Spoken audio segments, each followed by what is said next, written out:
So here's an Aqua L Glossy aquarium. And then over here we have a Letty, ready for something new. We have a Letty which has got a whole lot of breeding bristlenose. We have a Letty with an absolutely beautiful Panchax. Almost looks like a little yellow Saratoga. We have another tank with a whole bunch of electric yellows, a little bit skinny, could do with a little bit extra food. And then over here we have some beautiful Congo tetras with some lovely ambulia plant. And we have some Easy Life fertilizer and Easy Carbo for CO2 nutrients. So this is a cool little setup actually for a classroom.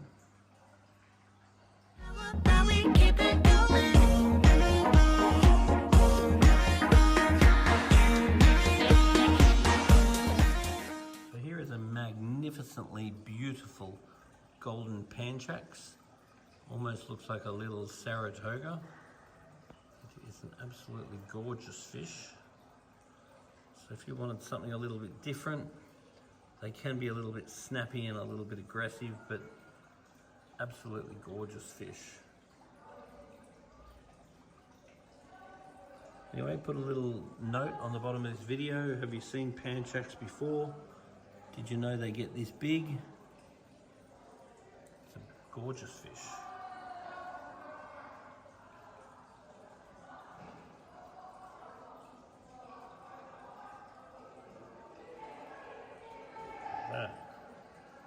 Also very good surface agitation in this tank. Always good to see good surface agitation. That's what we don't want to see. We don't want to see flat. We want to see agitation. With these pumps, it's really important they aim up and give the top surface agitation. See the way that one's aiming down and the surface is flat? That means gas will not exchange. And this one here isn't really high enough to give surface agitation. So we don't want these flat surfaces. What we want is well broken surfaces, because the broken surface is going to agitate and going to break the surface tension and going to allow better redox potential and gas exchange within the fish tank. So it's really important that every aquarium has a thermometer, because the heater will set the temperature, but you need the thermometer to check what the temperature actually is. Also, that one doesn't have a heater, so we want to use cold water in there. So probably walking fish would be a good option. Or yabbies even.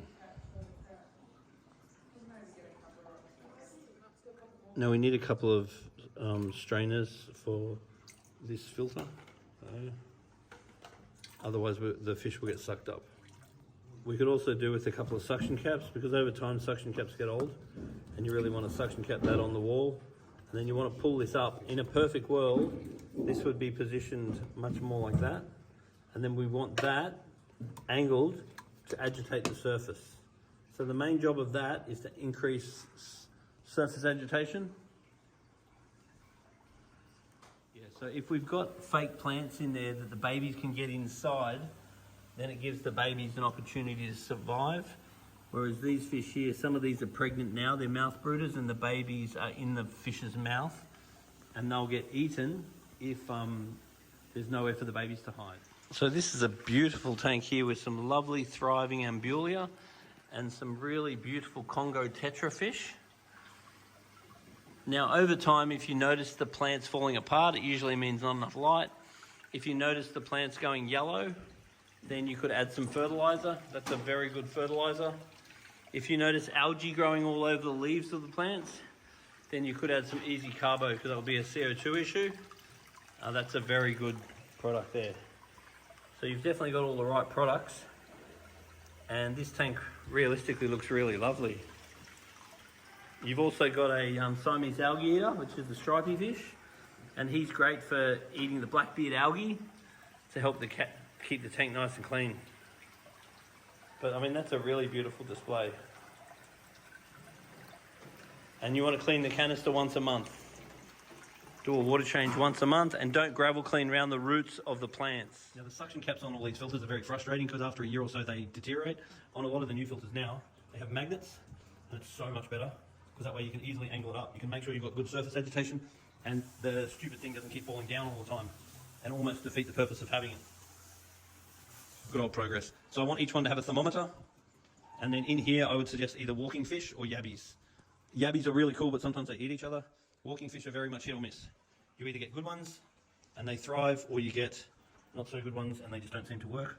I'd also make sure you're feeding an algae wafer to these guys, because these are a little bit skinny. So some algae wafer would be a good way to feed these guys up a little bit. And you want to reduce the number of fish. That's pretty much full. You could put some of those fish in here. You could put some of the bigger fish in here and remove some of them. You could even put some of them in there as well.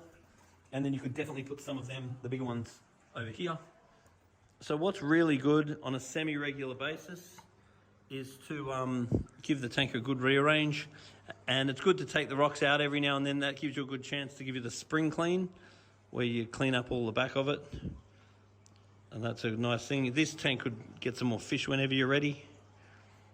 But once again, there's another suction cap gone wrong. So if we replace those suction caps and turn the pump sideways and angle it up, what I'd really love to see is a lot more agitation along the surface.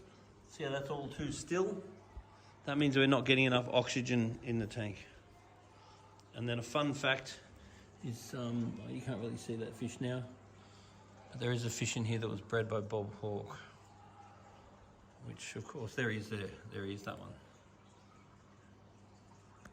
There he is, that guy. Because I took that out of his tank when he decommissioned his tank, because I looked after his tank. So once again, the water is going into the filter. The filter's growing lots of good bacteria, and then the water's got to agitate the surface going out like that. That's perfect. So that will keep the water nice and agitated.